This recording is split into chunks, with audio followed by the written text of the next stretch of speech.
Isang araw, may babaeng bulakbol sa kanyang pag-aaral. Yung tipong aalis siya ng bahay nila at kunwari ay papasok siya ng eskwelahan. Pero dahil nga sa bulakbol yung batang babaeng ito ay hindi siya pumapasok sa eskwelahan nila. Dumediretso ang babaeng ito sa mga computer shop at doon siya ay tumatambay. Take note, ang batang ito ay college student na pala. Ang sarap ng buhay niya no?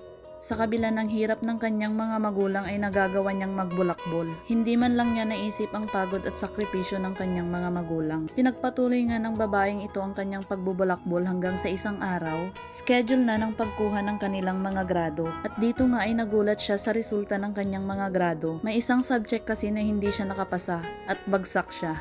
At dahil nga bagsak siya, alam na niyang mapapagalitan siya pag nalaman ito ng kanyang mga magulang. Kaya nag-isip siya ng paraan kung paano niya ito maitatago sa kanyang mga magulang. At dahil nga computer science ang kanyang kurso at may alam naman siya sa pag-e-edit, Ano kaya kung i-scan ko na lang ito tapos i-edit? ang nasambit niya sa kanyang sarili.